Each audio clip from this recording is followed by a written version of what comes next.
We have a requested topic from a gentleman today in his mid-30s in the Greater Toronto area that's looking to get some better results out of life. Looks like in all areas. So let's hop right into this and see what is up. He says, "Hey Rich, I'm struggling with some issues in my life relating to my business as well as with women. 34 years old, 5'6", around 140 pounds, lives in the GTA.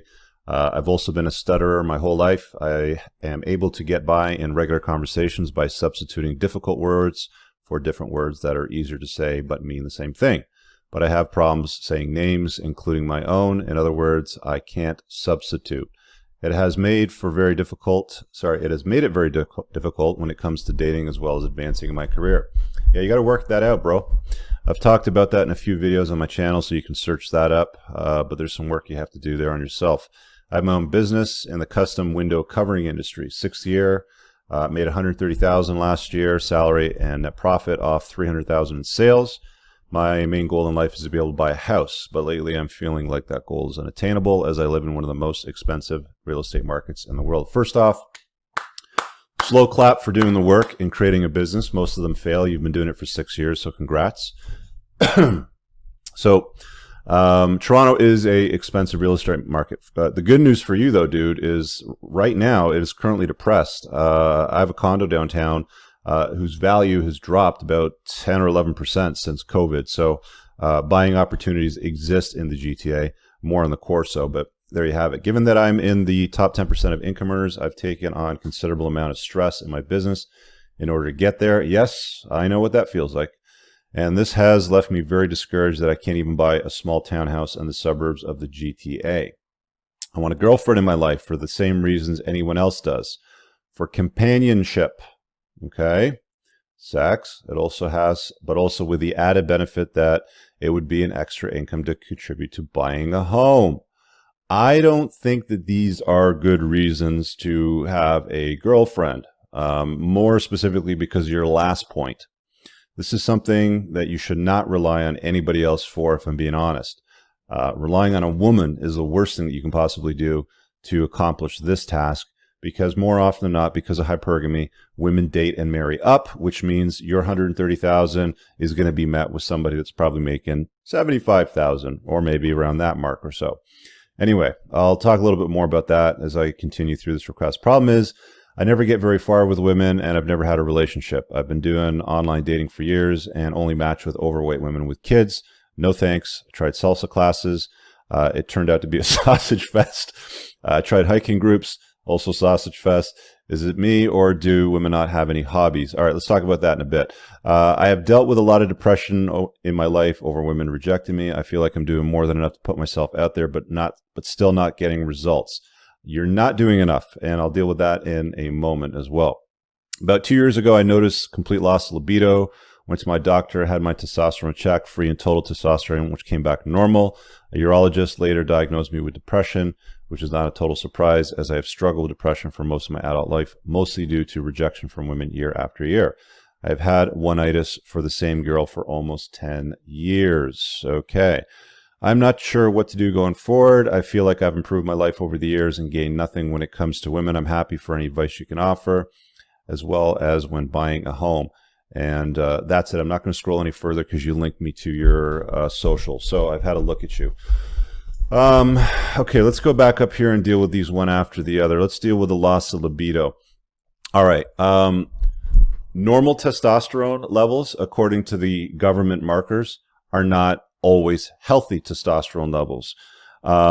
If you have a loss of libido, a loss of morning wood, less drive and focus in your life, in work, brain fog, all of these things are usually signs of low T, or not having T that's sufficient enough for you to accomplish those tasks. Do not ask your family doctor for help with this. I'm going to email you my endocrinologist, the clinic that I use for TRT. So bonus there for you. I'm not going to publish it here publicly on the channel because I reserve this for my inner circle, simply because I don't want to overwhelm this guy. So I will hook you up with him. I would definitely take a look at it and see what you can do to improve that. So that's point one with drive. So as far as the girlfriend desire thing, Okay. Look, I'm gonna backpedal a little bit here and say this is really what women should be bringing to the table for you. Women are beauty objects to men, and at the end of the day, dude, a dog is a far better choice for companionship than a woman. Women are not permanent fixtures in our lives; they come and go. We know how they monkey branch. We know that their hypergamous nature is always having them ask themselves, "Is this guy the best that I can possibly do?" So, if at any given point in time they feel like you're not, monkey branch is totally within, the scope of the response mechanisms. I think you're putting too much weight on what women are going to do for you, help you achieve financial goals, of course, intimacy and companionship.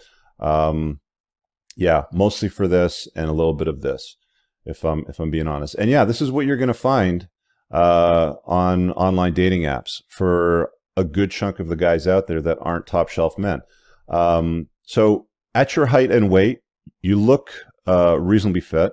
I would put on some more muscle, right? Like there was one picture that I saw of you on Instagram with the bucket hat on where you were standing by the cottage. You look pretty good there.